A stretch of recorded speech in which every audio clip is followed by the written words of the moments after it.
Thank you, Shannon. Thank you for having me. I just wanted to say that I did an interview with Aaron. Aaron has been in the transitions, he's in the transitions program now, and I've actually had Aaron as a student since he was in the high school program. And my coach and I did a interview. My coach filmed Aaron and I. I was asking him questions about his work experience and his time at HTC in the Pathways program. And I would like to present our video that we recorded. So Juanine is going to play it for us. Hi, my name is Tammy Mazinga. I'm the work coordinator at West Education Center, and I'm also the HTC liaison. I help students register for classes in the Pathways program. And today, I brought a guest. Hi, my name is Aaron. I'm a student here at West Education Center, and I'm also a student at HTC. Perfect. What classes are you taking at HTC? Right now I'm just about finishing, I'm finishing up the auto body class, and then next semester I'm going to be taking a culinary, and then school year of 23 to 24 I'm going to be taking an IT class. Sounds like a great plan. So Aaron, let's talk about work experience. Man, it has been a while. It's been 3 years. I've had 3 jobs with you. I've worked at West Metro Transit as a janitor for like 2 months, and then COVID hit. And then in November of 2020, I got a job at Marshalls at the Mall of America, and I worked there till January of 2022.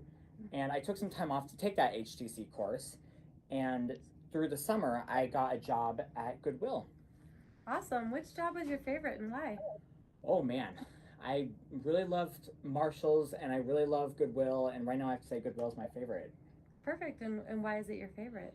Just everyone's so friendly and you just feel so comfortable there. I like that. Good environment to work. Yes. Awesome. All right, so I would like to get some of your advice for future students. Are you okay with that? Yeah, of course. Perfect. So, what would you like to tell future students about being in the work experience program? It's really fun and you learn a lot. I recommend you take it slow, it's step by step, and you want to talk with your instructor about what your needs are and what you're wanting to do in your future. Great plan. Good advice.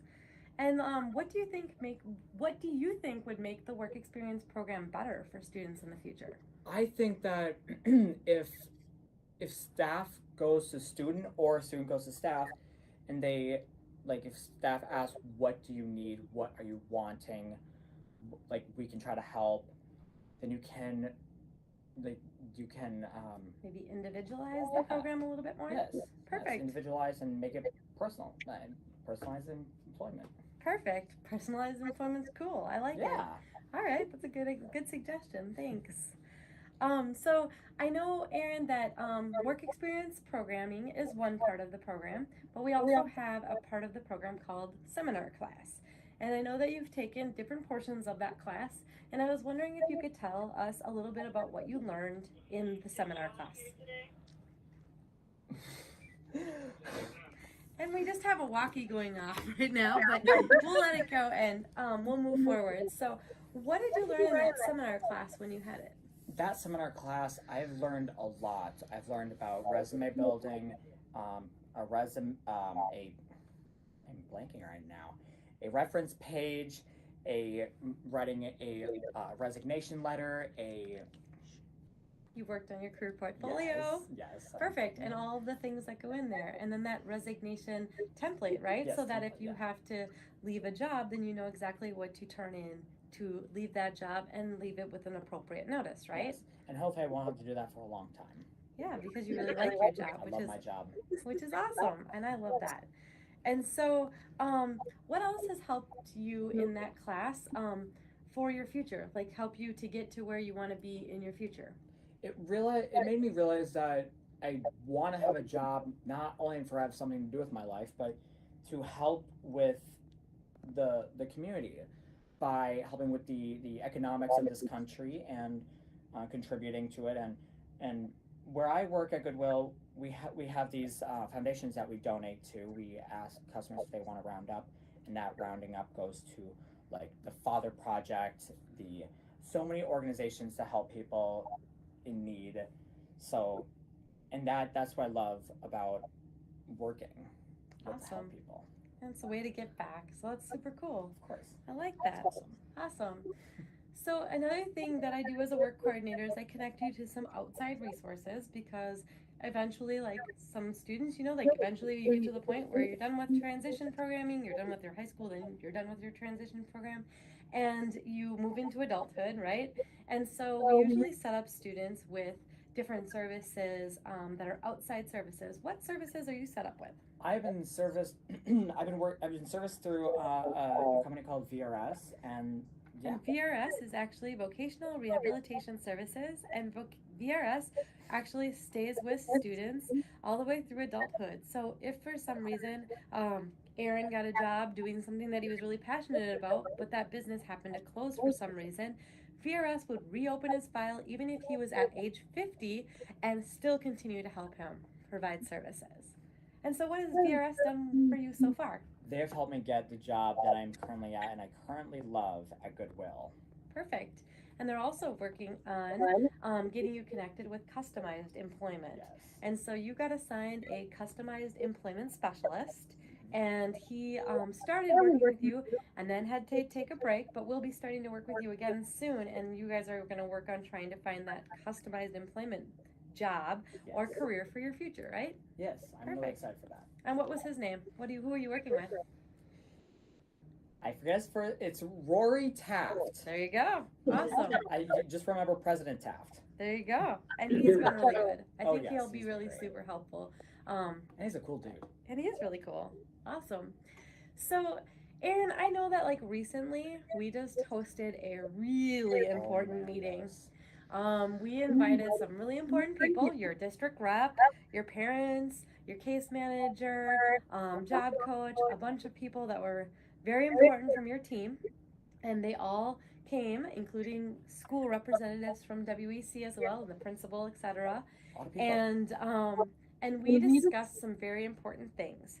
And I was wondering if you could tell us a little bit about the topic of that meeting, and maybe even how it went. Well, how it went amazing because I said earlier about the personalization of going to your counselor like Tammy, and I went up to her one day and I said, I have enough natural support at work. I think it's time to whittle down on the job coach. So we started with half an hour and then to an hour, almost 2 hours, almost a full shift. And it's going well. And I feel successful. I feel like it's going the best it can. Isn't it awesome that when you advocate for yourself and you bring it to your team and they all agree that we can move forward with such a great plan? Of course. I think yes. it's awesome. So I know that you've had job coach as supports in other jobs. Who have you had as a job coach support? I've had former staff members of the school that I am at. They were amazing. I've had a man named William Hill. I've even had Tammy in. When we were at Marshall's, we walked in one day and we took a selfie, and I gave this to her for the holidays. Such a sweet gift, and I love it, and it stays here in my office with me, and it's a great memory. I love job coaching, especially with you. It's been really fun. Oh, it's really fun. Exactly. Well, I'm super proud of you, and I'm so glad that you were able to advocate, and you're welcome, and were able to advocate for yourself in that meeting.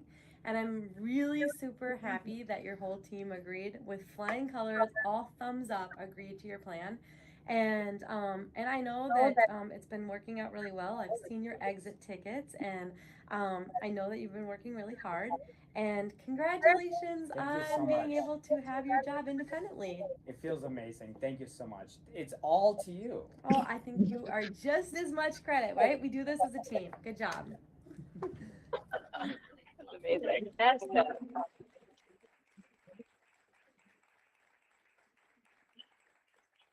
Cami, thank you so much for bringing Aaron into our meeting with you. Thank you. Are you open if there are questions? That That's people what I would was like just coming okay, up to say. perfect. Yeah. So if you have any questions, I'm happy to answer.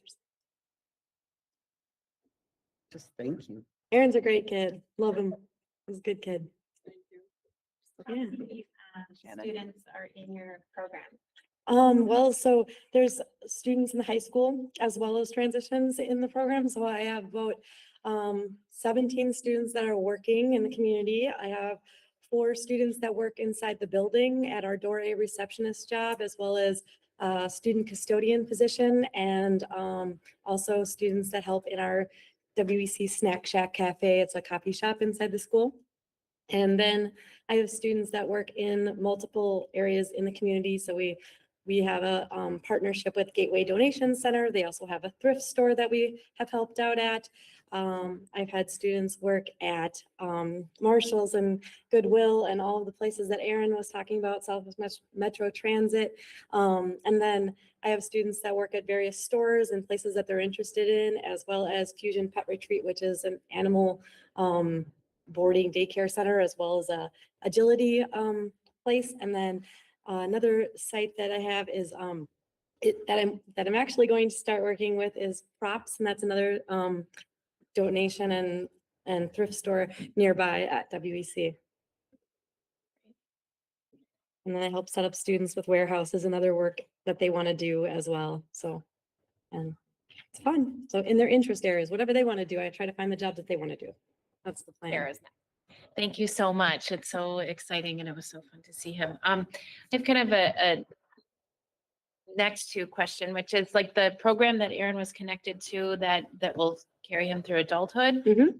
Are the students that are in the transition program, is there anyone that's working alongside them to learn some independent living skills or some other, in addition to getting the jobs, just those other kind of supportive services to be successful after school? Yeah, absolutely. So transitions programming has like 3 I talk today, I'm sorry. It has 3 parts of the circle. So independent living is one of those sections, then employment is another one. And then they just go through classes where they're learning like how to do laundry, how to cook for themselves, meal planning and meal prepping, all that kind of stuff. VRS is pretty much a program that stays with them through adulthood just for employment.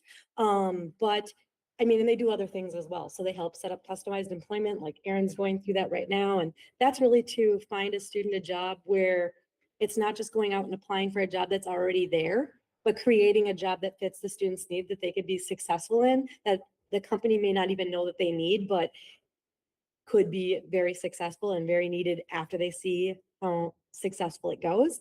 And so VRS is the one that I know that will stay with them. I do know that there's other programs out there through day treatment and things like that, and like day programming and stuff like that as well for students that leave transitions after they're 21 or, you know, done with transitions or aging out and stuff like that. So there are other options that they can do for more of those independent living skills.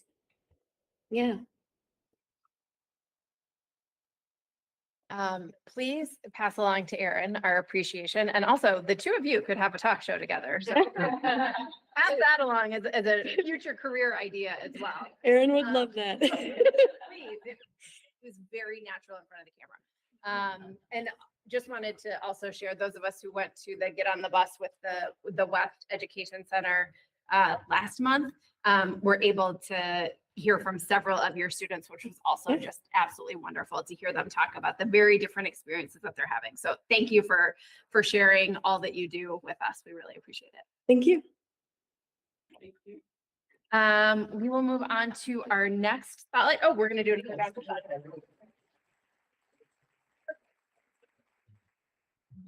Which is to recognize one of our staff members who won the Digital Learning Collaborative Unsung Superstar Award, which is a wonderful mouthful of compliments. And David Vandenboom, sorry, David, is going to introduce our award winner.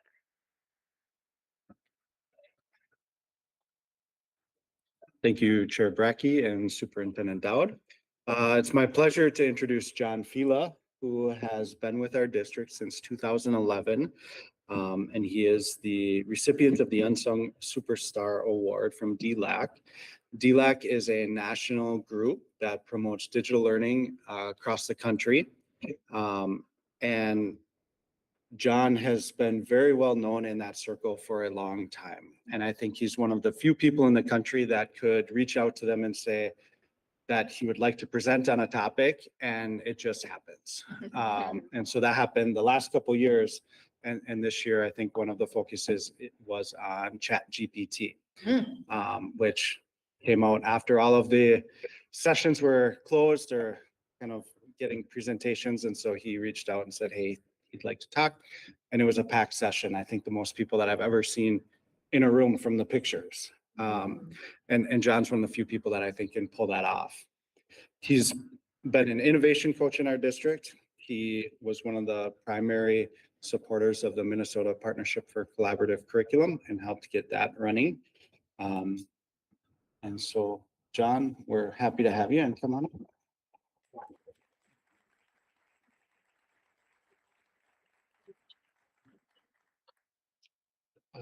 So thanks for your time. Thanks for your recognition. Really appreciate it because it gives me an opportunity to talk about. One of the reasons behind that award in particular was for proactively supporting LGBTQ plus students in online learning. And I think if it doesn't take long to find a pattern in the types of students that gravitate towards online learning, and you quickly see how often students from marginalized communities choose that environment to meet their academic requirements in. And so it was really important to me that we recognize that for our students. So what that led to were things like our equity page on our Northern Star Online site, our staff members starting to use their preferred gender pronouns in their email signatures early on. It led to creating welcoming messages for students and non-binary gender options within our student information system, preferred names in our student information system, which our learning management system then honors and recognizes, and we refer to students by their preferred names. So all of those things, while they might not seem like that big of a deal, can be kind of technically complicated. And so it takes a lot of working across systems and platforms to try to make those things gel and work together. But I can tell you from the messages I've had from students and their parents that they are incredibly grateful for what seems maybe to us as a small effort, to them is a really big deal and means the world to them. So on behalf of those students, just thank you for your time and allowing me to speak to that a little bit. We'll be happy to answer any questions if anyone has any. Or if you want might to talk just- about AI for I a was while, gonna I say, could do you that might too. just be receiving a lot of praise and gratitude and appreciation. Anything anybody wants to share?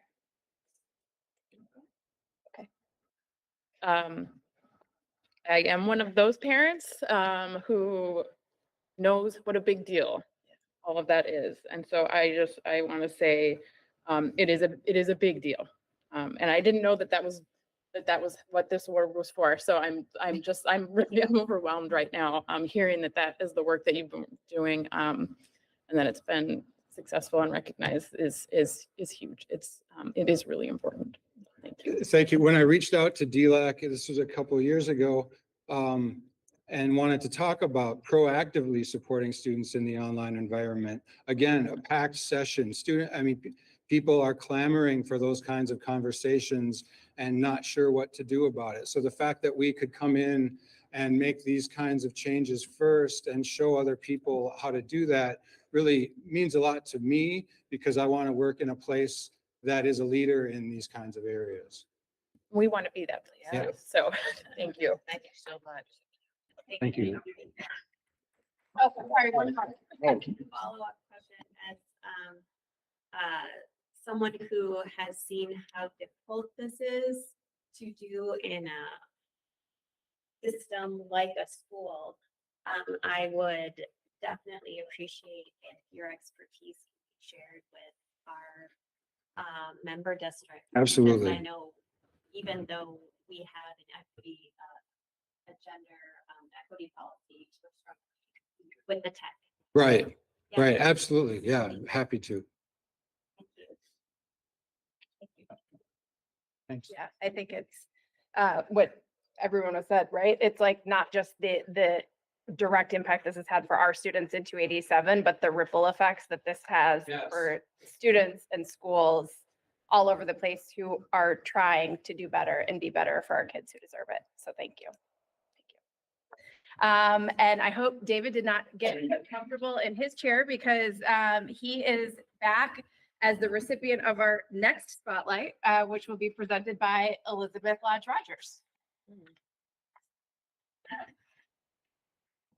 Madam Chair and members of the board and Superintendent Dowd, I'm really pleased to be able to present or highlight David's award he received from the Minnesota Association of Alternative Programs earlier last month, I guess.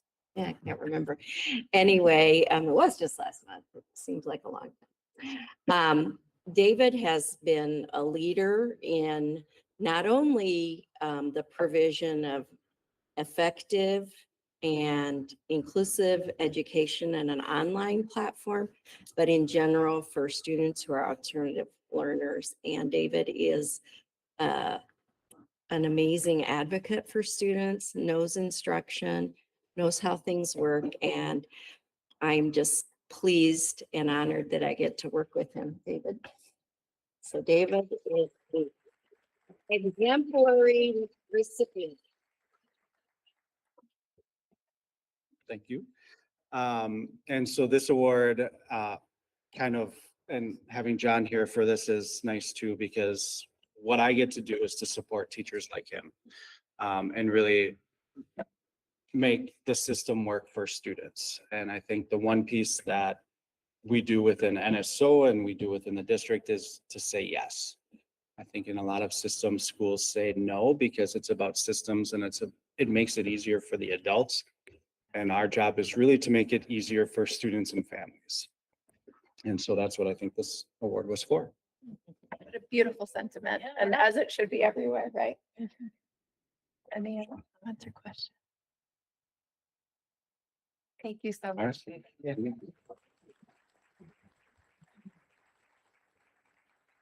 And I just want to say, I feel like all 4 of these spotlights that we get to do and the staff that we got to meet and hear from and our student, it really just weaves a beautiful picture of who we are as a district and the breadth of programs that we offer and the skill and commitment of the staff who work here. So this was a really lovely way to spend the first part of our meeting. So thank you. And now I'm going to pass it over to Marcy for the last item and the share the success and recognition. Yes, thank you, Madam Chair. So now I get to recognize everybody around the table here as board members. So February is School Board Month Appreciation. And we had snow, more snow, and then more snow. And then March, we had our retreat and a shortened agenda. So this is a very late recognition, but it is, you'll see, you'll have a certificate in front of you. Minnesota School Board Recognition Month, February 23, appreciation. And we want to thank you for what you do to support District 287, not only your districts, but you get to go to many more board meetings and support your students with that are in our district. And so I just want to say thank you, school board members. And so if everybody here could give them our school board members.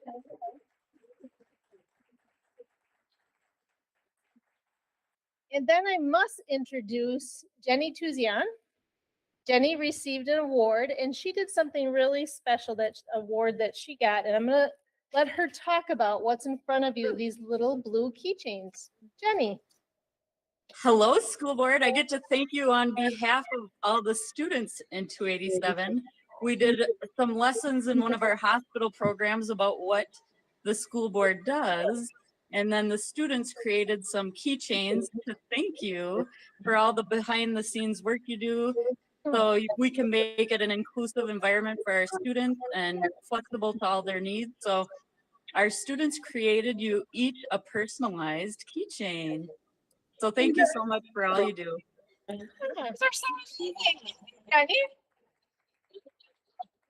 They're seriously personalized, like our names are on them. And they're all different shapes. all This different. is incredible. Very cool. Thank you. Thank you. Oh so yeah, and I had received the Above and Beyond award, so I used that money to get a 3D printer. So now you get to see how the award was being used as well. Love to see that coming full circle. And it's incredible what a 3D printer can do. And thank you so much for sharing sharing the talents of your students with us in this way. Thank you. Thank you. Well, thank you. Director. All right. So with that, we are going to move on to the next section of our agenda, which is the superintendent's report. So I'll pass it over to Superintendent Dowd for the one item that we have this evening. Sounds good. Thank you, Madam Chair. Members of the school board, I want, in your documents, you will see information regarding a lawsuit against Jewel Labs. And so Franz Law Group represents hundreds of school districts and other governmental entities in a class action lawsuit against Jewel Labs related to the manufacturing and distribution of e-cigarettes. In September of 2019, when the school board approved the District 287, to participate in this lawsuit. So districts were asked if they wanted to participate. District 287 signed on. And at that time, Juul manufactured 70% of the e-cigarettes. On March 20th, we learned that the district was eligible to receive a gross settlement totaling $333,402. Attorney fees, cost, and assessments will be deducted. And that in addition, the district could receive additional, may receive additional payments in 2024, 25, and 26. Because District 287 was one of the first school districts to sign on with this lawsuit, our settlement amount will not be subject to any additional deductions. And any funds that we receive in this settlement are to be used to address the youth vaping and nicotine addiction. So we'll be monitored and supporting our students in District 287 in this area. So in order for the district to participate in the settlement, we're asking the board to give me, the superintendent's authority to sign the legal documents. Ann Becker, it's her birthday today, so she is not here with us today, but she has reviewed all the documents, prepared the documents, and has a recommendation in front of you. Thank you. It's amazing to see this sort of nascent legal case that was before us in 2019. And it was like, well, if you sign on, maybe there will be a settlement that the district will financially benefit from. And here we are, hundreds of thousands of dollars. So incredible foresight by the leaders of our district to say there's really no risk to this. And in fact, there could be some great benefit. Are there any questions or comments about the requested action item, which is that we authorize the superintendent to sign the agreement? Go ahead, Renee. Well, I'm just sort of curious, the program then that will be implemented obviously is sort of a shock to you that now you have the money that you're going to implement it. Mhm. So I don't know how much of it you have put together, but if you can talk about that for just a little bit, Yeah. whatever you know right now, and then keep us posted. Yeah, I will be able to keep you posted because we just learned about it 3 days ago. But we will need to develop a plan to put forth in regards and how we will talk about nicotine addiction, e-cigarettes, the impact on health. And I can see it nicely embedding into some of our health practices Oh, and nice. social work. Okay. I'll share with you later our plan. Thank you. Yeah. Any other comments or questions? Okay, so seeing none, we could entertain a motion to authorize the superintendent to sign the Juul informed consent packet. Second. We have a motion by Heidi Marty and a second by Ruthie Dallas. Any further discussion? All in favor, please say aye. Aye. Any opposed? The chair votes aye, and the authorization is granted. Very excited to see what is to come as a result of this. So we will move into our instructional report, which this evening is an update on our literacy goal from Director John Voss. John, come on up.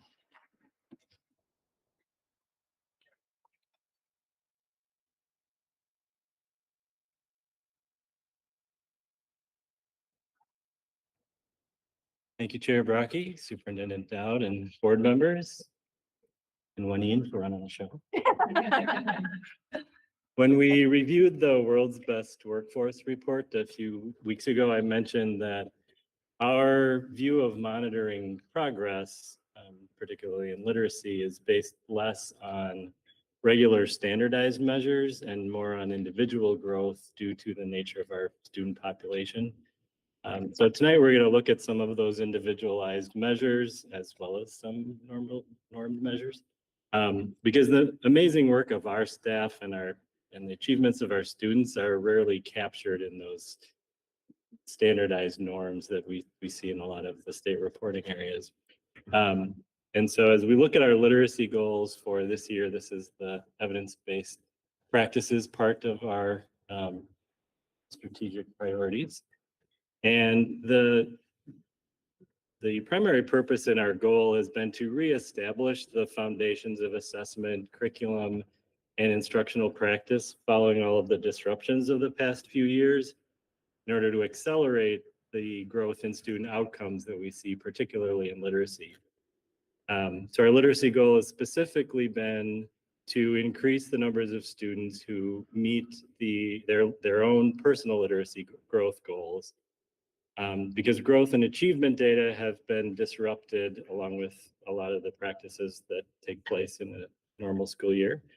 This is a baseline setting year in terms of establishing how that percentage can be expected to grow in the contexts where our students show growth in primarily 3 of these different ways.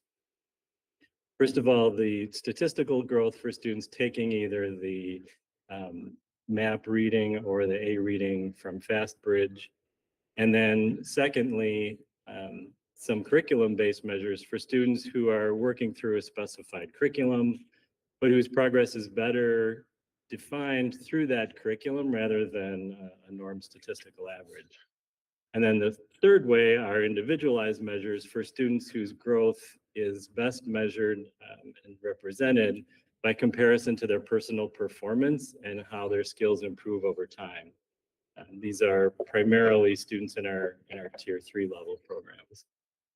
So as a target, we would like to see the percentage of all students who reach their reading growth increase by a minimum of 5% and a minimum of 8% for BIPOC students in order to close some of those gaps. And as we've seen, the importance of focusing on literacy, particularly among BIPOC students, is evident in assessing the needs of the students we serve and across the state as a whole. In what MDE is calling its bold literacy plan, they've shared this data on trends in reading achievement that further raises the urgency of the need. Not only has there been a 7% statewide decline in reading between 2019 and 2021, but the gap between white student proficiency and all other racial groups is stark in that even at its lowest point, white student proficiency is higher than any other racial group in any year. So we recognize that that is a steep hill to climb and we have to address our end of it. So the strategies that we've applied directly to this, we've identified as being aligned with the science of reading and also with some key elements of the state literacy plan. So where we look at following assessment protocols that matches what the state has identified for diagnostics and selecting and implementing those valid assessment tools, where we look at our literacy curriculum and what we've adopted and how we're implementing with fidelity that matches with some of what they are asking for in terms of a sequential comprehensive curriculum resources. And where we look at culturally responsive evidence-based instructional practices that follows with the explicit understanding of having instructional approaches that are explicit as well. There's a lot more to the state literacy plan and to the work that we do too, but I think it's helpful to know that as they're further articulating this, it's matching up well with what we've laid out. So when we start looking at strategy 1 on screening, the progress on assessment for our students who do take nationally normed tests has been successful, at least in reestablishing the expectations for literacy screening process and for providing the data on that screening to our staff through our data dashboard. We can see, what we know, is that our students come to us with significant needs, and that this is why we look at growth. From the data, we now have a much better understanding of which students need the most unique support, and in some cases, what specific literacy skills they need to work on. Where appropriate, this information has been incorporated into setting individual growth goals for students through the IEP process, and more generally through general classroom planning and assigning students to reading groups, choosing the associated curriculum, and planning instruction. Then it gets a little deeper. So for curriculum-based measures in that second group, as we start to develop our progress monitoring processes, we've also reestablished this system to gather regular data on how students are doing. This takes a lot of different forms, with the most common being these data that we get from oral fluency probes. They're provided weekly or bi-weekly, points at which we can compare with an expected trend line and then adjust instruction or assessment according to how well the data fits with the expected trend line. So on this particular example, there's the straight line that shows the average of the student individual scores. The dashed line is what would happen in a regular setting with regular instruction. And then the little squares are based on where the student is going compared to the regular trend line. They're trending up. So this is a good example of progress being made with the instruction that's being applied to the student. So overall, we're beginning to see relative percentages of students who are lower or higher than the trend line. We can determine where the greatest successes and challenges are, and where the proximity to the trend line is starting to fall lower or higher to a greater extent. We can make adjustments, and then where it's close, we know we're on the right track with what we're doing for the students. From this, we provide interventions for students in specific skill areas. One example is a 10th grader at NEC who in 8 weeks improved dramatically from near 0 scores to near perfect scores in things like phoneme manipulation, digraphs with short vowels and consonant blends. And they've continued to make this growth move to a more challenging progress monitoring probe and have been excelling and been asking to do more work to continue their own development. So we move from progress monitoring into intervention specifically tied to student needs, and then we can incorporate and move them back into their more grade level work. A couple of more specific areas in our tier 3 programs for students needing the most highly personalized instruction and measures related to personal growth, kind of a third area that we look at. We've been able to utilize our curriculum platform, which is Unique Learning Systems, and gather benchmark data on very individualized skills related to very specific personal goals. Instructional resources are built into the system as well, so we can then target the work that students are doing to support those specific goal areas. A few examples show that the data can indicate growth over time and can also fluctuate strongly from term to term or year to year due to a variety of individual factors. So there's also a story behind each of these graphs. And so in the first one, it belongs to an elementary student. Knowing letter names and having good phonemic awareness, which is crucial to learning to read. Over time, this student has demonstrated that they're really growing in these skills. This year, the student was given a word reading assessment because those other assessments indicated that that student may be ready for it. Word reading results, while starting out low, do show that the student is in an early reading level.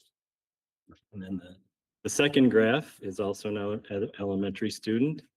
Some students demonstrate word reading ability early with very little effort. However, there are often gaps in some of those skills, and the student was able to read whole words, but wasn't always attaching the meaning to what they were reading. And so over time, they've been working on paying more attention to oral speech and growing in their listening comprehension. And now we're seeing and exploring gaps in phonemic awareness and phonics so that they can use those skills to read more complicated words. And as the teachers of these students are exploring within their professional learning communities, they find the best ways to teach some of these phonics and phonemic awareness skills to students based on what they're finding from the results. So again, very individualized and kind of hard to capture overall in terms of what progress we see.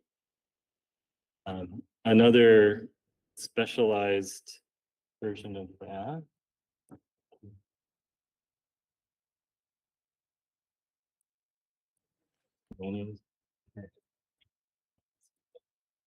There it was.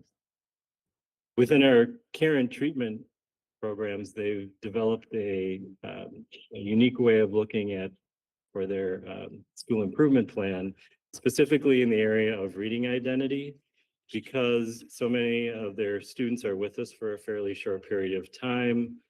They're collecting responses to student self-assessment of several aspects of reading identity when they come into the program and then when they leave again. And then they're disaggregating that to consider some of the demographic differences in those student perspectives. These are statements that are measured on a 5-point scale from strongly disagree to strongly agree. And then we can see that positive reading identity has risen overall among students in the time that they're with us. And then we can dig a little deeper to explore where we're having an impact and where we need to attend to a few more factors.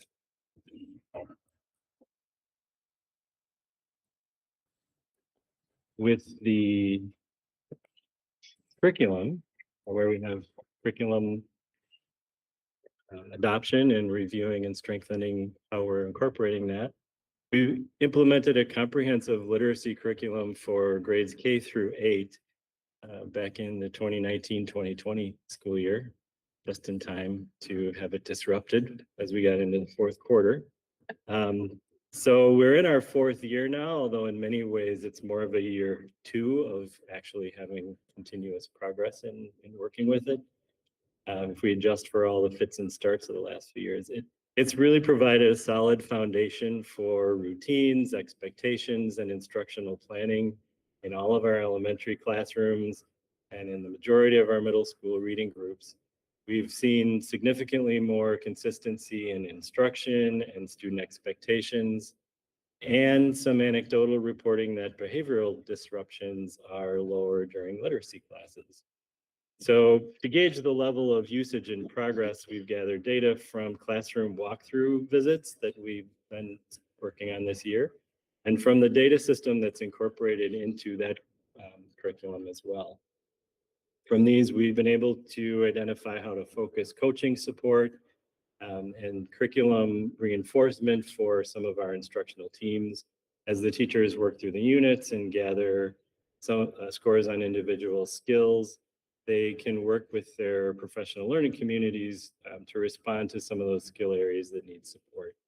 And we just get more data that we can apply every time we get better at using that, entering it in there, and then pulling out those results for our reviews.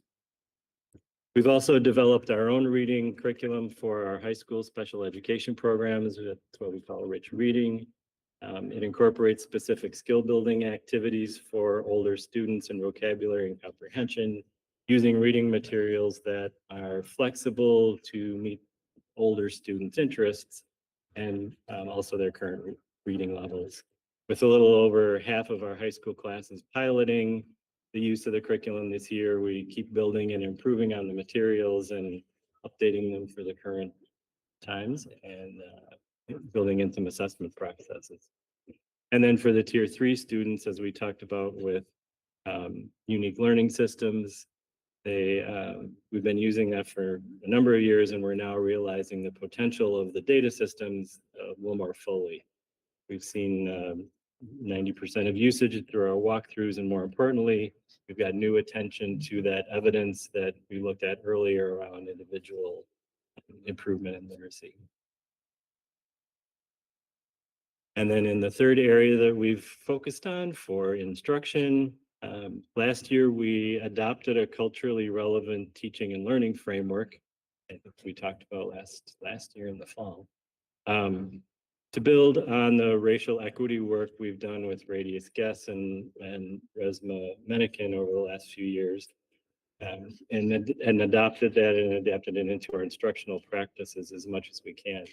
We started to implement the framework with professional learning on adult mindsets, sessions on becoming a warm demander, cultivating joy and cultivating identity from the Golden Muhammad framework, and then also making cultural connections throughout all of the courses that we teach. So at the same time, we incorporate a number of elements to look for in our classroom visits and our walkthroughs. And so we could have a sense of how particular aspects of instruction are already appearing in these ways and which areas we need to provide some further support on.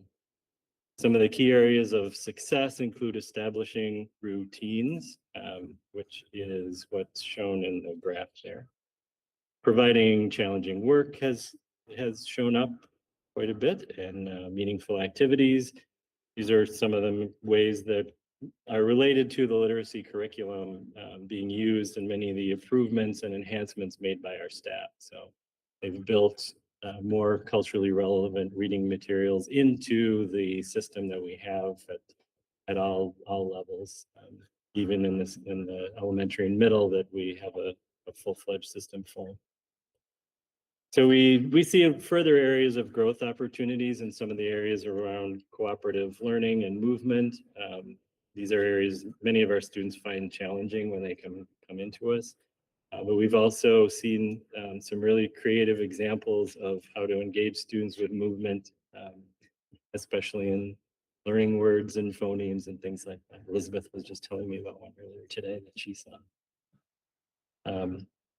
We are planning further alignment with our culturally relevant teaching and learning work and within the MDE equity framework that we've talked about with our equity team. And so there's many more areas that we track and review in academics and also in life skills that are fundamental. And as you can see, these are things that are a little hard to roll up into the categories that normally apply to bigger norms and measures. But we love to keep track of them, and we love to share the progress where we see it. So I guess that leaves us time for questions if there are any. Thank you, John. Questions or comments? Ruthie, go ahead. Thank you for the presentation. I'm wondering on the literacy curriculum, maybe I missed it. Did we see the curriculum or reviewed it at all? The board, have we reviewed it or? I'm just wondering what the questions are like and what are you comparing them against as far as standards to know how they perceive. They perceive themselves as one thing, but then you have another part of it that you're measuring them against what? And I sort of lost on not seeing the curriculum. It was not something that the board reviewed. We adopted it through a process within our sites and the literacy specialists and some of the administrators. It's aligned with the science of reading and has been one of the highest rated ones in the What Works. I think of the full name of the clearinghouse, the What Works clearinghouse. It's called Success for All. It's had used in a number of different districts around the country. And I think one of the key elements that was important for us was the cooperative learning is a really big part of it. And so because that's an area that is one we work on quite a bit with students and how to work together, that was one of the defining features that we liked. The cultural relevance was stronger than a lot of the other ones we looked at, even though there's always room for improvement in those areas. And then they also provide coaching. So we were able to get trainers and coaches who came out at the beginning. We had all of our elementary and middle school teachers go through, I think it was 2 days of training back in 2019. And then we brought them out again this year for a day to reboot everybody's understanding of the process. Not sure if that answers all of your questions, and I'm sure we could bring more information for you to look at if I'm- you'd like. Yeah, I'm just wondering how to measure, how to take their perception of what they feel as far as literacy. The student perception of what they think. Yes, because I think some of your questions are geared around From the care and what treatment. they feel. Oh, I'm sorry, in the reading identity area of care and treatment. Those came from some research that they did, and I don't have it at my fingertips. They were trailblazers in that area. But that's another one. We could bring some of that in again to review if you'd like to see that. Or either let us know where we can go. I would like Sure. to just read through it and review. Yeah, we can share that. And I'm glad that you use the racial equity analysis tool. So I assume that helped you set a lot of the goals on which direction you wanted to go. Yes. We did use that to consider a lot of those goals. Yeah. But it's was it helpful? To Oh, yeah. use the tool? Yes, because it helped us identify which parts were most important for our students and who had been left out of the conversation and who we need to make sure we accounted for in setting some of those goals. I think we can make sure that following up with the board meeting, either in Marcy's Friday communication to the board or in a separate email, we can send out more links so that people can look at the literacy curriculum in more depth if they would like to. Yep. Thank you. See if there's other. Yeah, Shannon.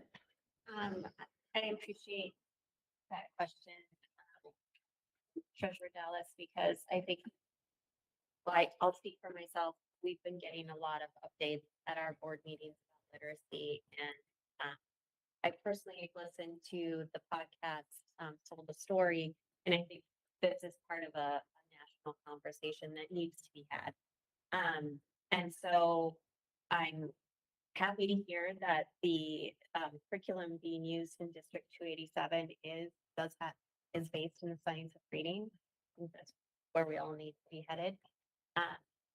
Can you give me an idea, though, of what was used in the past at District 287? And then I like that you're using FastBridge and MAP, but also I think that reading identity is so illuminating.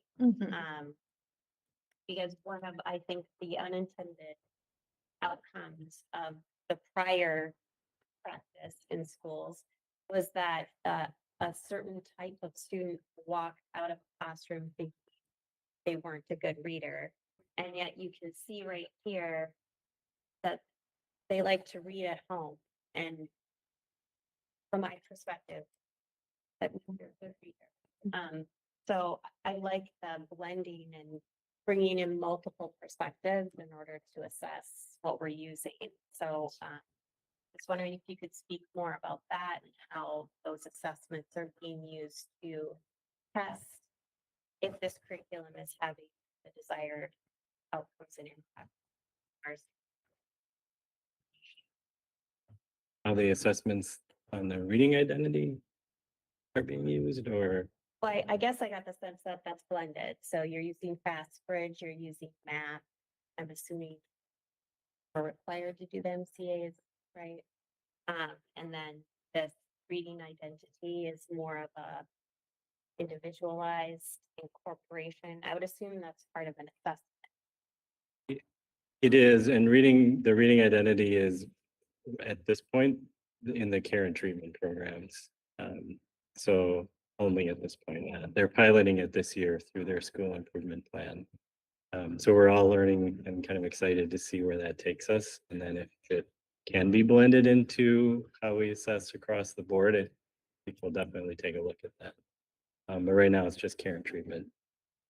And I think you also asked about the prior to when we adopted Success for All. At that time, we had fairly small elementary and middle school programs, and so they were more individualized by program. and there was a heavy emphasis on interventions. And so Read 180 was sort of the baseline for a lot of where people started. But recognizing that that's an intervention and not a core curriculum, that was one of our first changes to make when we first both started growing and started recognizing that we needed to have a consistent core curriculum, because they would pull in different types of resources to meet different student levels. But as students started moving up in grade levels and we were trying to compare things across programs and sites, it was one of the first times there was pretty mutual agreement. Tanya was even in on that as the principal at North, that we needed to use something common and that everybody was in agreement with that. And we needed to provide all of the support and training that goes with it. Yeah. Been a journey, and we're happy to start seeing some of the benefits of that come about. Did I hit all your questions? I think so. Okay. It's just, yeah. I Yeah, it's really useful, and it's heartening to hear that we are providing more structure and more support in a way that is consistent across the district. And you know, that like we're still establishing the baseline, and you know, like the care treatment pilot is so exciting. And I think I just love that they're asking those questions and getting those insights. And then I also, it will be good for us to come back at the end of the legislative session to see, you know, if the READ Act passes and in what form it passes, what the implications of that will be for us as a district. So there, like you said, Shannon, there's so much that's happening around this right now that I think it'll be good for us to, you know, have part 2 of many of this conversation in the next few months when we have a better sense of more changes that might be coming. Yeah. Anything else? Madam Chair, we'll make sure Please. that you get the information for the resources for the literacy, also some resources around the identity of reading. So I'll put that in my newsletter. We'll have the team get that. And you can expect continued updates around literacy and where we are moving forward with having a consistent program and yet individualized to meet the needs of our students. Perfect. Thank you, John. Thank you. Thanks, John. Thank you. So we will move into the Business Services and Labor Relations Report, which this evening has 3 items. The first of which is in the facilities section and is a presentation of our long-term facilities maintenance 10-year plan and the resolution that we will be asked to approve this evening. So I was going to say, where is she? She's right there. I'm hiding Yeah, at your table. in plain sight. In plain sight. So Juanita's gonna pop up a little talking points bulletin for you, so you have something to look at while I'm talking. But good evening, Chair and board members. So the resolution before the board tonight is the annual resolution to approve the long-term facilities maintenance 10-year plan. It is specifically the 2024-25 school year plan. So if you're looking at that 10-year spreadsheet, it's the one that's where I highlighted the year in purple, and I do that because it gets lost in the big spreadsheet. The state legislature recognized the need for Minnesota districts to maintain their school infrastructure and to support student educational outcomes. And so they enacted this funding source called the Long-Term Facilities Maintenance Levy that allows us to repair and replace items in our schools. As the primary revenue source for this is levies, which are issued on a calendar year, not on a school year, right? So we have our whole calendar school year of mismatch here, right? It requires the intermediate district to plan and vote on a resolution for projects that will occur 2 years from now. So if approved by the 287 school board, the next step would be that I will send a draft resolution plus a signed copy of your resolution to each member district's business manager, who will then work to get it on each member district's school board's agenda for each member district school board to vote upon, right? As MDE requires approval by all 12 boards in order for this long-term facilities maintenance for the intermediate to go on to your levies. So the intermediate district does not have an overall statute or limit in statute. However, we have elected to use our two smallest member districts limits to come up with a limit for ourselves. And as such, we work to keep our maximum amount under 950,000. So, wow, that's really tiny. I mean, I can't even do that.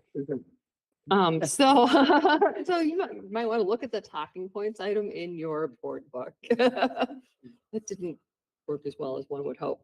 So in 2022, so this last October, yeah, that's great. Right, we issued a bond. So we worked for the last couple of years with business managers and the board, right, to talk about our roofing and some of the projects that were coming up, and they were really big projects, right? So that if I go to do a roof, right, that's like $1 million project. If I put that on 1 year's levy for all of our member districts, we're going to exceed that $950,000 that we talked about, and we're going to make levies have peaks and valleys, right? Which we don't ever want to do that for taxpayers, right? So, so I don't want to be the cause of that. So we issued a bond to cover all of those. And so this is kind of a list. So that bond was $4,750,000. This summer, we're going to be doing the roof restoration at West Education Center, and then it's phase 2 there. So we did the other half of the roof in pay-as-you-go last year. And we also need to do a roof restoration here at the District Service Center. We also need to replace the boiler here at the District Service Center and to do some upgrades to our elevator. Right. And then also this summer, we'll be replacing the lighting control system and upgrading the lighting to LED lighting for South Education Center. The next summer, we'll be doing a lot of work with HVAC on both Ann Bremmer and SEC, and then the roof replacement for the South Education Center. And then the following summer, so it's a 3-year plan, right? We'll resurface the parking lot at South Education Center, move over to West Education Center to work on their HVAC system, and then we'll need to replace some boilers at North Education Center. So that's the plan for the bond that was issued last fall. That's incorporated into this 10-year plan. So it gives you some summary of the 10-year plan, right? At the top, we have our health and safety annual expenditures. We did analyze these to maximize what was needed in each area, knowing that the rest of our funding is now tied up in principal and interest. So we went through each area with a fine-tooth comb. Jake and our facility safety manager, our facilities manager, and myself. So, in the deferred maintenance section of the worksheet, you'll see that there is no cost for projects for the next 10 years. That is because we are utilizing all of our funding now in these 2 bonds. So the debt service payments, we issued a bond in 2017 to restore and renovate Ann Bremmer Education Center, as at the same time that we put an addition onto Ann Bremmer Education Center. So with that bond and this 2022A bond, we are using up all of our resources now in principal and interest payments. So we have wrapped everything in that we knew was critical into these.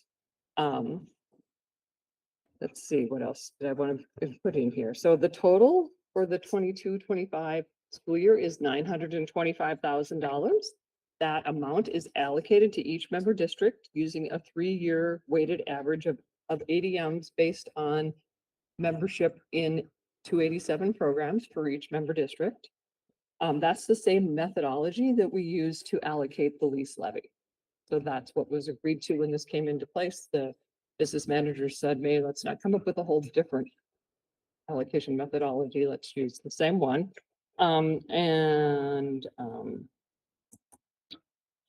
Then each member's portion is shown on that separate page that's titled allocation. So there's a separate spreadsheet where we take each percentage, and then you'll see one column that's the pay-as-you-go percentage and one column that's the long-term debt or bonded debt percentage, right?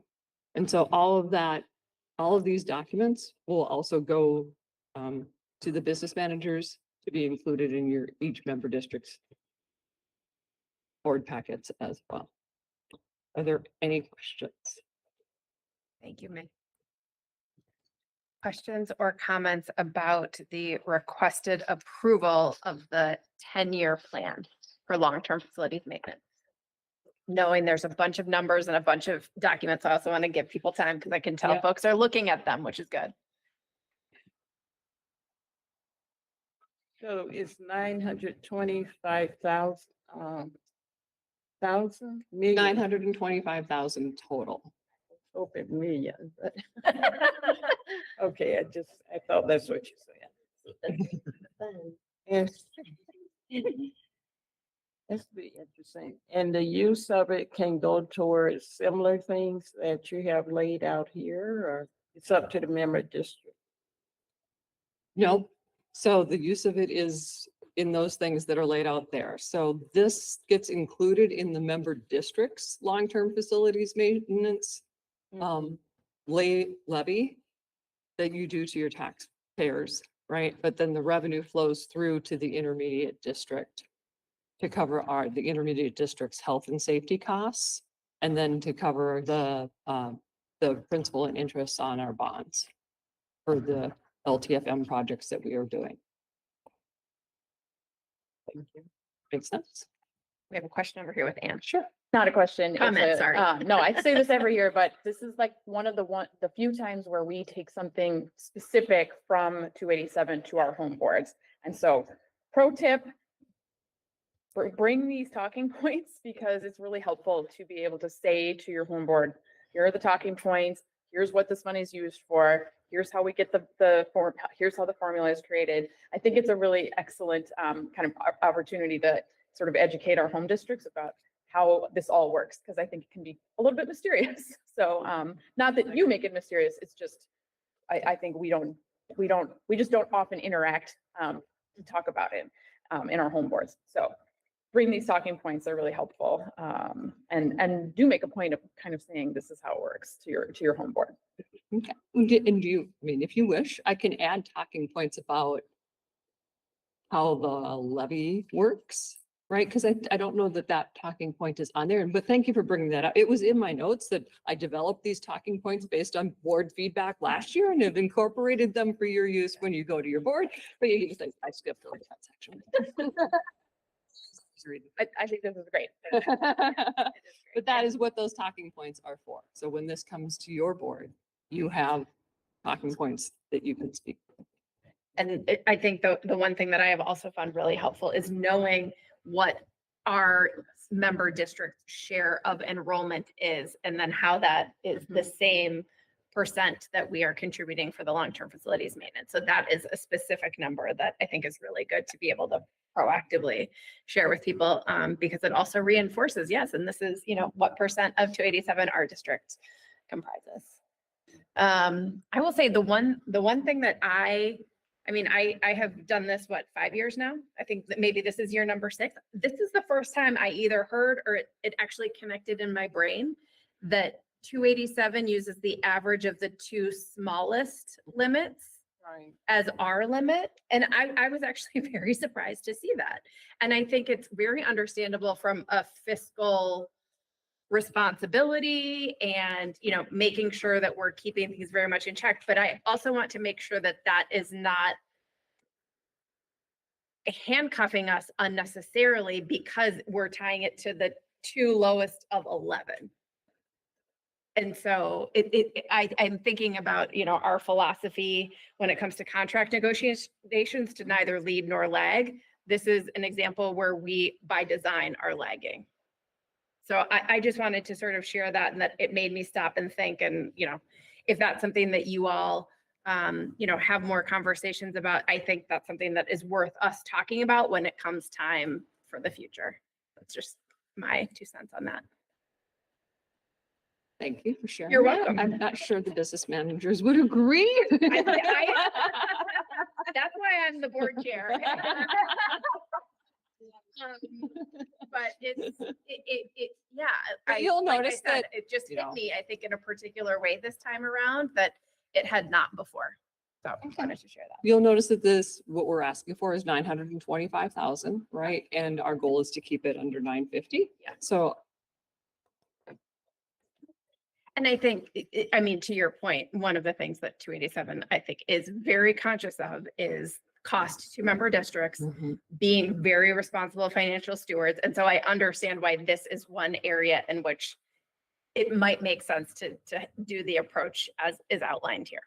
So just worthy of being out in the air. I will certainly take your Okay. feedback back to BETA. Sounds good. Any other comments or questions? Shannon, go ahead. I had a quick follow-up question on the percentage, the allocated pay-as-you-go percentage. I understand where it comes from. It's based on basically our student enrollment in 287. Correct. I am wondering though, is that a snapshot in time? I know those numbers are, It's a by 3-year design. average. So it's a 3-year weighted average. So that's one of, I don't remember how long ago that was. It was my first year here, right? It used to be a 1-year average and the business managers came to me and said, May, can you do something about these swings and levies? And I go, swings and levies, right? And I'm like, truth and taxation hearing, my gut's tightening, right? And I'm like, let's put together a subcommittee and let's figure this out, right? So then we put in this 3-year weighted average, right? So that changes in another member district, right, can't make a big swing in your levy, right? It will make it'll take 3 years for, like, if a district reduces their enrollment, it'll be moderated over 3 years, how that impacts the others. or the opposite being true. Yep. Great, thank you. It's like a very responsible way to do that as well. So thank you. I don't see any other comments or questions. So again, this is a resolution. So we could entertain a motion to waive the reading and approve the resolution as written. So moved. Second, we have a motion by Ann Casey and a second by Sarah Johansson. And because this is a resolution, Shannon will pull the board. Thank you. Shannon Andreessen votes aye. Absent. Renee Bowman. Aye. Crystal Breck. Aye. Ann Casey. Aye. Ruthie Dallas. Aye. Heather Douglas is absent. Sarah Johansson. Aye. Michelle Coons is absent. Heidi. Aye. And Kim Ross is absent. The resolution passes 7. Wonderful. Thank you. Thank you. We move now to our financial report, and the first item in this is the FY23 budget revision. So Gloria's coming up to the mic. Thank you for being with us and presenting this to us this evening. Thank you, Chair Brackey and board members. I will be presenting the FY 22-23 revised budget for the current year. So our learning intentions for this evening is we're going to review the purpose of having a budget revision. We're going to review the budget report that's presented in your packet and highlight any changes from the original budget.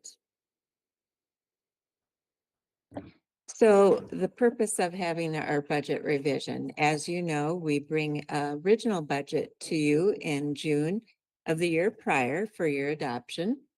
And many things happen as the year progresses. So once a year, we bring this budget revision to you. And we incorporate things like grants. Not all the grants are awarded neatly when we have the original budget developed. So we incorporate any new grants, any contract settlements for employees. So this year we had the 284 contract settled. Any enrollment changes. So our original budget is based on enrollment projections. So this budget, we can see the trend so far for the year and project it out to the end of the year. So we get a little better picture of how our enrollment is doing. We incorporate any legislative changes that may affect the district, including things like inflation and economic changes. And in this year, we had the bond, the LTFM bond proceeds, and May just spoke to that, and that's incorporated in this revised budget as well. So in your packet for the budget report, you have a full summary of the worksheet. For this purpose, I'm going to kind of break it down for you. So the budget worksheet, and feel free to bring that up if you'd like to follow along. It might be a little easier to read than these numbers at a distance. But that second column, the blue column, that is our beginning fund balance as of July 1. And that does change from your original budget because at that time, the year wasn't finalized. And so we had projected fund balances at that time. So we update those. The yellow columns, those are the original budget that we brought to you in June of 2022 and that you adopted. And then the brown columns is what we're asking you to act on tonight. So that's our revised budget numbers. So I'm going to start with the unassigned general fund category. So at 287, we divide our general fund unassigned into 4 areas, and they're listed in the left column. We have the district-wide admin and operations, ALC and academic education, career and technical, and special education. Under each of the categories, we break out the grants separately for each of those areas. We do this, we started this last year because we were finding that, the grants can fluctuate so much from year to year and even from original to revised budget. So we wanted to separate that out. So the first category is our district-wide admin and operations. And in this area, we did decrease the revenues and expenditures from original budget. And you can see over to the far right under budget transfers, we have a number of 127,146 going into that fund. That transfer comes from the category of the assigned that is below in your budget worksheet. That comes from subsequent year budget. If you remember back to our FY22 final report for the audit, we reserved, there's an accounting standard that requires you to reserve fund balance if you're projecting a deficit in any area where the expenditures are more than the revenue. So the auditors require us to do this so that they know we have the funds to meet that budget.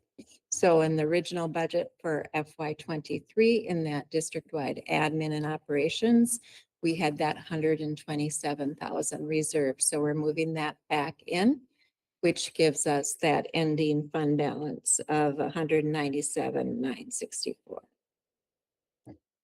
So then moving along to our ALC and academic area, you can see there we have, I'm sorry, I need my glasses to read that, but I don't need them for my notes. So that's what I struggle with a little bit here. So the ALC and academic area, we projected the revenues and expenditures to be up from the original budget. And that's to recognize the growth we are seeing in the Northern Star Online project or Northern Star Online area. You can also see we're projecting the ending fund balance in the revised budget to be a positive number. So the 3,291. That is different from the original fund balance that projected a negative 402,395. And then the next area is the career and technical programs, and that's our pathways courses at HTC. and they continue to have a stable fund balance. And then the last area is our special education area. And that area, you can see the revenues and expenditures. We are projecting them in lower than the original budget, and that's mainly due to unfilled positions. The original budget, we budget for the positions based on our ratios. And the revised budget, we take a little bit closer look at what staff we have in there now and look at what positions we can reasonably fill by the end of, through the course of the end of the year to try to come to a budget that's a little closer to what we think the actual will be at year end. And then also in the special ed area, you can see there is a transfer of 2003-21. Now that is made up of a couple of numbers. So I mentioned in the ALC area, we had original budget that was projecting expenditures over revenues by that 402,395. Well, they didn't have a projected beginning fund balance. So that area was taken from the special ed. And then we moved that into the subsequent year budget assigned area. So when that comes back, because in this budget, we're projecting not needing that, it goes back to the special ed fund. So it's a positive 402,000 going in. And then we are requesting at the same time a budget transfer to our strategic priorities area that I'll get into in the assigned fund balance area of $400,074. So those areas, those 4 areas make up our unassigned. And we are projecting the fund balance to be at 8.7% with this budget. That's well within the board parameters. And it is a little bit higher than the year, what we ended FY22 at, that was 8.44%. And it's, our original budget had 7.8%. So we're hovering around that board parameter on the high end, which is good because our cash flow is 1 month of expenditures takes about 8.33% of that fund balance to fund our cash flow. So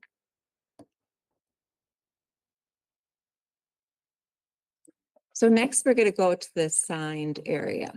The assigned area for fund balance is what the district chooses to assign. So it's not state driven. It's what we have decided were important areas to assign a separate fund balance so that we can track it from year to year and use those funds for specific purposes.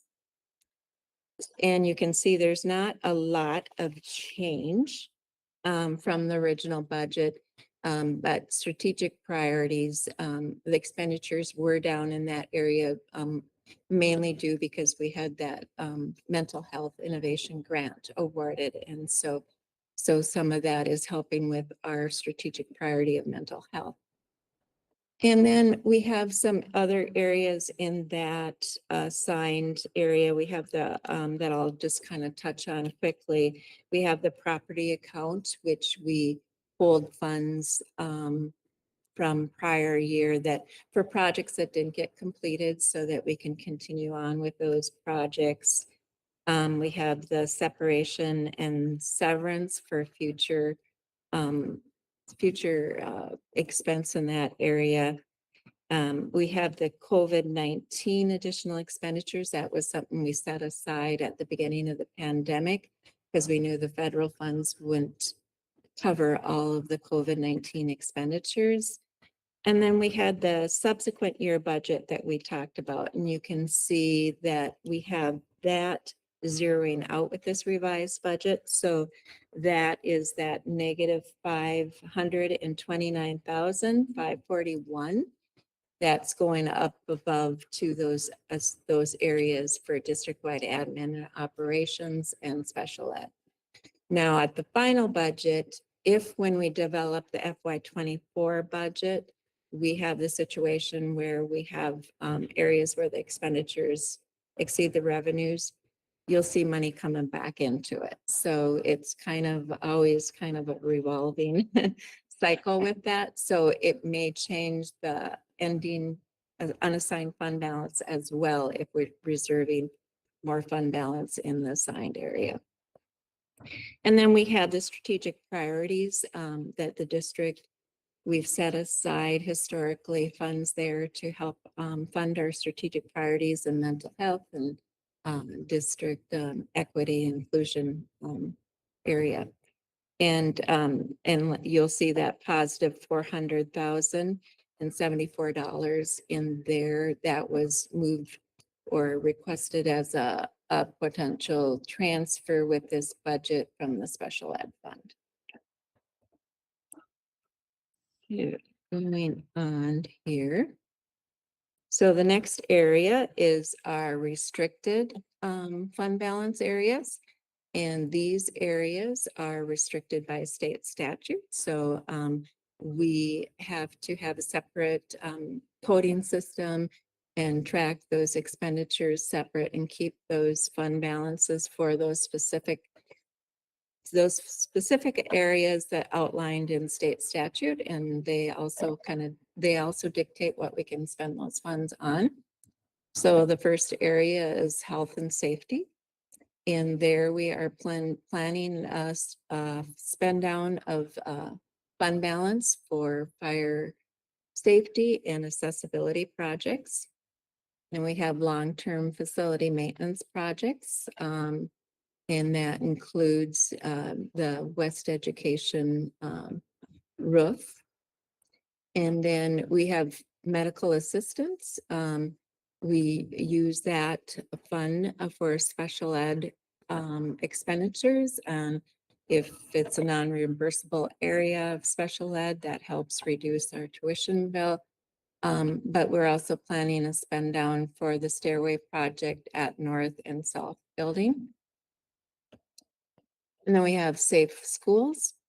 And this is an area where we're also planning to spend down on fund balance. And that was to invest in those weapon screening equipment at all of our sites, as well as I believe some radio purchases as well this year. And then compensatory is the last category. And you'll notice, well, I don't know if you'll notice, but the revenue is less than it was in prior years. And that's because that revenue is based on free and reduced applications. And last year we had the universal free meals through the federal funding. Because we had that, our free and reduced lunch applications dropped. So that did affect our revenue. I am happy to report though, we are seeing for FY '24 that revenue come back.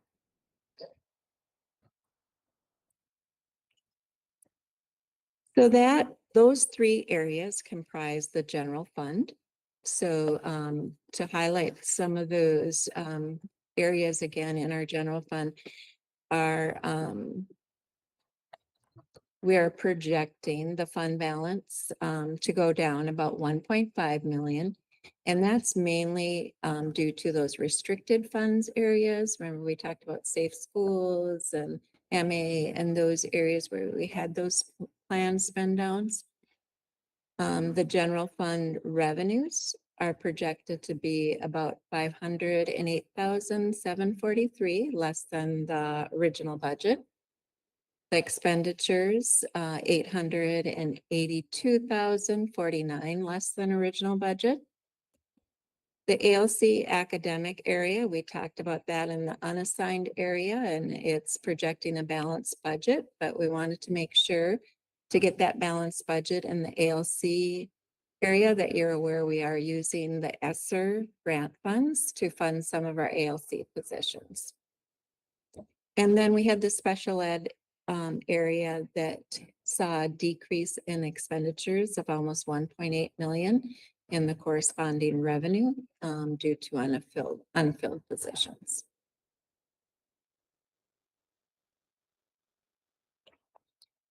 Just to review the transfers again, so we talked about that subsequent year transfer, and that was the negative 529,541 coming out of the signed area, going back into admin and operations and special ed. And then we have the, oh, we haven't talked about this yet. We are getting to the non-major funds next, but food service, we have a transfer in that area, and this is recorded a little bit different. It's recorded as an expense to admin and operations, 526,901 is what we are projecting, and then it'll go into the revenue of the food service account.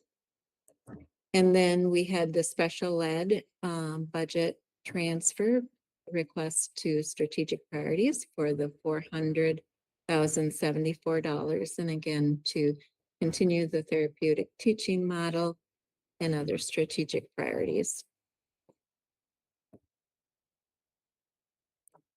So then lastly, we get to the non-major funds. So this is everything that is not general fund. And the first area is food service. So that's where that transfer goes in from admin and operations, that 526,901. And you can see that the revenues and the expenditures have the same number, they balance. And that is because that revenue is recorded in food service. So it's a revenue coming into food service, expense to admin and operations. And that we request every year. We do not have the economies of scales for our food service programs to be able to make that balance on their own. This transfer, it looks a little better than it did in the original budget. It's down 24,222 from the original budget projection.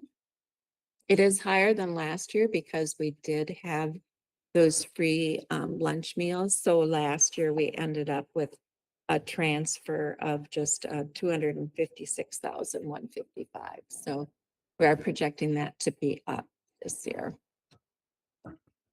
And let's see, so then we go on to debt service.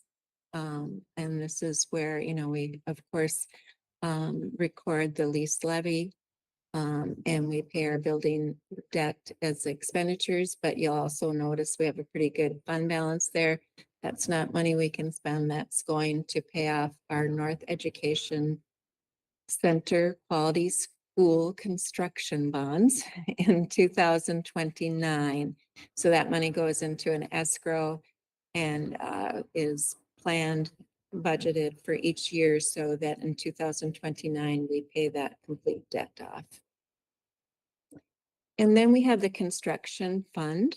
So, oh, I forgot about custodial fund. So custodial fund is our scholarships. So the main scholarship in that area is our Horst scholarship. And that goes to county involved youth for post-secondary schools. And then we have the construction fund. So that is added back onto the worksheet. We took it off after we were done with Ann Bremer. And then May, as she presented earlier, we received the long-term facility maintenance bonds this fall. So the proceeds go into that construction fund. We'll start projects this summer, and then it'll be spent down in the next 3 fiscal years. We have the dental self-insurance fund. You can see they're projecting a little bit of a decrease in the fund balance, and that's due to rising costs. And the insurance committee will be having discussions about whether the rates will need to increase for employees in that area. And then we have the internal service fund for health. We actually are projecting the revenues and expenditures to be down in this area in the revised budget. And that was mainly due to the unfilled positions. So we're reducing that as less staff are on the policy for revenue and claims. And we're still projecting an increase in fund balance there. So then total for all funds, so general fund and non-major funds, we're projecting revenues to be 115,576,638. That is an increase over our original budget of 3.3%. And that was due really to that bond issuance because we had that larger sum of proceeds come in that we didn't have reflected in the original budget. And then our expenditures are projecting 10,508,787 in total, all funds. And that's a decrease of 1.4% from the original budget. So with that, I've thrown a lot of numbers out at you. So now would be the time if you would like any clarification or ask any questions of myself, or I might bounce it over to May as well. Thank you, Lori. You're such a soothing presenter. It's like the calmest I've ever been. Budget information. And again, just as a reminder, the action that we're being asked to take tonight as a board is to approve the FY23 budget revision. So with that, are there any questions or comments that people have for Gloria and or May? Shannon, yeah. Had a quick comment. This was incredibly thorough. So Oh, thank you. thank you. I usually have 0 questions about budgets simply because I don't really understand it, and I feel like I understand this, so I have but I'll follow up in a different area.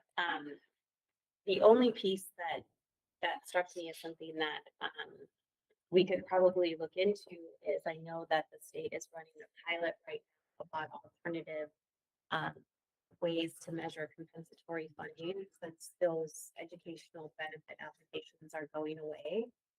Yeah, yeah. And I think that that might be a really good thing for District 47 to look into, or perhaps we use what member districts are using, just so to get the necessary funds here that are needed to support the students who qualify. Yeah, definitely. We will have to look into that. I had wondered what was gonna, because I do feel like most people will be in this situation with the compensatory, with the free and reduced applications now that we have those school lunches approved. So, which is good for that, but May, is there something? Understanding is at this point in time, there are 3 different approaches being proposed at the legislature, some of which get rid of the application process and some of which don't. So we're still in kind of a wait and see. The language that did pass provides a hold harmless for 1 year for all districts, right? So I think that was to give us breathing room and also to give them breathing room as they try and figure out how do they make this work and not come back. Hurt us. Like Gloria talked about, our comp ed went down, right? So $500,000, right? When there were universal free meals. So that's 1/3 of our comp ed here at District 287, right? So they did, there were surveys and things, and I answered all of those. I actually have like real life data from a year ago, right? So. Yeah, great. Yeah, I know that, I'm glad that you're weighing in on that conversation. I know there's a lot going on at state level. But one of the pilot that I'm talking about, they're exploring 2 different methods. One is the community eligibility index. And then another is using more responsive, immediate, qualifying, programs such as SNAP or, Medicare, Medicaid. So those kind of things are being explored. So I'll back up and kind of address both of those, right? So I'll address the direct certification first. So the majority of our families do qualify via direct certification. So the 2/3 that we just talked about, most of those are direct certifications. We also have our North Education Center is a community eligibility program. Right, so, and then the USDA just announced they're working toward reducing the rate of what it would be, what schools would be eligible. So currently you have to have 40% direct certifications to be eligible for a community eligibility program. They're in discussions about reducing that to 25%. That's a headline that came out today. So, so more to come. So I have a question. Do you guys know the process that they're discussing? It sounds like, are they all eliminating the process of families themselves filling out applications? Would this be flipped over to business offices identifying students who utilize, I mean, does it skip that process that holds up the funds often? Nothing is known yet. Okay, okay. So we're on a wait and see. Okay. There's a lot of people committed to, I think, trying to avoid the burden being directly on families, but they have yet to figure out the mechanism or mechanisms that they're going to use. Any other comments or questions? Seeing none, we could entertain a motion to approve the FY23 budget revision. I so move. Second. We have a motion by Sarah Johansson and a second by Heidi Marty. Any further discussion? All in favor, please say aye. Aye. Any opposed? The chair votes aye, and the budget revision is approved. Thank you so much. One last item here in our Business Services and Labor Relations report this evening, and that is our FY24 budget assumptions and program withdrawal report that we will be asked to approve this evening. So hi again. Thanks, Gloria, for doing the revised budget. So the board didn't have to listen to me go on and on and on for a long period of time. But so in front of you, you have the revised budget for the 23-24 school year. So you just adopted, or sorry, you adopted a revised budget. Now we're doing budget assumptions to plan for next school year. So at the top of this assumptions document is our, where we document and the board approves any withdrawals by member districts. And I am happy to report that no member district indicated withdrawals in any programs this year. So the assumptions are divided into two categories, those that relate to revenues and those that relate to expenditures. I'm just going to do some highlights from each of those, right? So similar on the revenue assumptions, similar to K-12 districts, all of our revenues are based on enrollments, right? The big difference is that we do a lot of collaboration with our member districts to provide us with the planned enrollments for the upcoming year. And that process started back in December and January. Projecting enrollments, as you know, is a balancing act, right? If the projection is too low, we won't have adequate staffing to take new referrals during the year, which member districts, you know, we're here to serve you and we wish to take your students and not have a wait list. And at the same time, if the projections are too high, right, then we'll have staff and our tuition bill will be higher than it needs to be. So it's very much a balancing act. At this point, the projected enrollment that member districts have provided for the setting 4, our setting 4 instructional areas is 474 ADMs. That's 16 ADMs higher than the projected enrollment for 22-23 and 11 ADM higher than the ADM report for February that was in your February board packet. The projected enrollment for our ALC programs is also projected to remain flat. So in summary of that whole page worth of assumptions, the revenue assumptions state that we will use the member district planning information times the state revenue allocations. We do plan to use, we are incorporating or planning to incorporate with the board's approval a 2.5% increase in the general education formula for the programs where a general education revenue comes in, right? We'll talk about that probably a little bit more again. So I know that there's lots of different things in the legislature. This was the level of risk that we were willing to take until we have a known. There is no change in existing member district approved fees or member district fee rates. And then we will also continue to advocate for additional funding for mental health and other strategic priorities. So that's a summary of the revenue expenditures. Or assumptions, sorry. The expenditure assumptions are going to be aligned and prioritized to support our strategic priorities, right?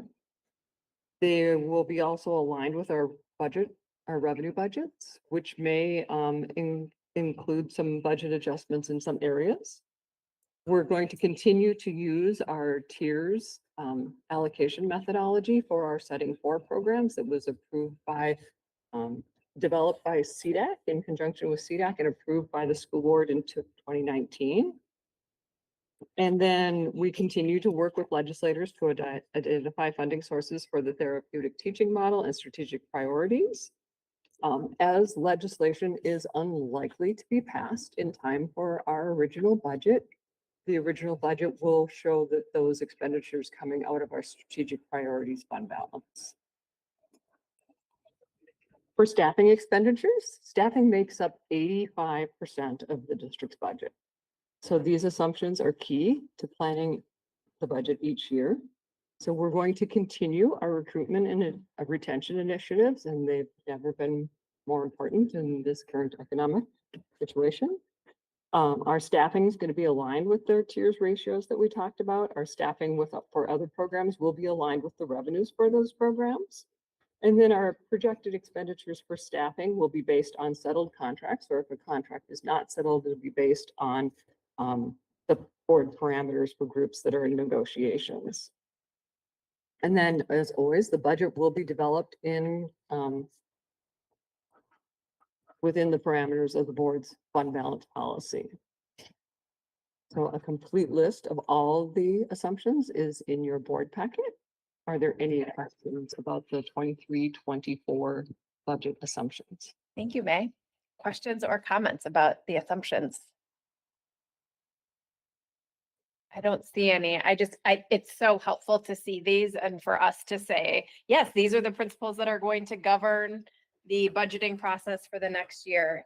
And especially that we say the legislature is not going to act in time, that we can fully incorporate that. And so this is what we're going to go with for now. And then we'll adjust once we actually have real dollars and real decisions to work off of. So thank you so much for that.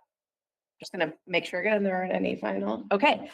Is there a motion to approve the FY24 budget assumptions and program withdrawal report? Second, a motion by Ruthie Dallas and a second by Ann Casey. Any further discussion? All in favor, please say aye. Aye. Any opposed? The chair votes aye, and the budget assumptions, are approved. Thank you. Congratulations for a very strenuous but very effective financial report this evening. So we move to board business, where there really are just a few items I wanted to share with people that are largely in the calendar section. First, I wanted to make sure that I called attention to the fact that April is one of the months where we just have one board meeting, and it is on Thursday, April 13th. So make sure you got the right date in your calendar for our 1 April board meeting. Our final get on the bus for this school year is 2 days before that board meeting on Tuesday, April 11th. So this is sort of the last reminder that we'll get to have here in a board meeting, and that is at the South Education Center. Please invite people from your member districts or your communities to attend. Make sure you let one know if you and or others are going to be joining us at the South Education Center. And then at the end of April, on Tuesday, April 25th, is our final board breakfast with members of Local 2209.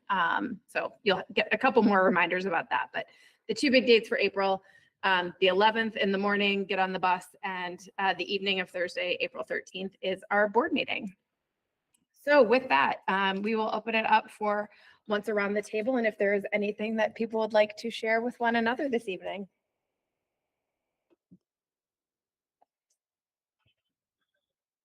Okay, don't see anything.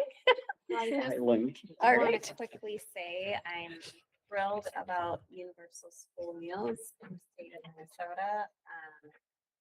And thank you for all who supported that effort. I know it was a group one. Yeah.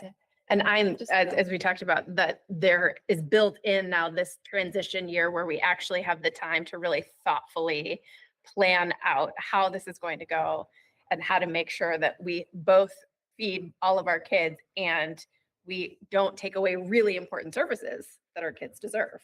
So I was really, really pleased with that. Okay, anything else? With that, we could entertain a motion to adjourn.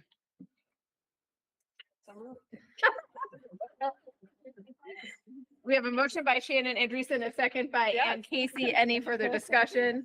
All in favor, please say aye. Aye. Any opposed? The chair votes aye. We are adjourned at 8:30 p.m. Rock stars.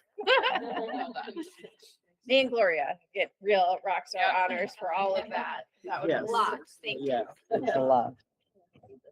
Right, it was good. I have a And right. Right. It's like thorough. it's better than thorough, don't you think? I mean, I. At 11. Yeah, not 12. Yes, I looked at it. It's great. It's a little tight. It is, but it's fine. Budget assumptions, and we're 3.5.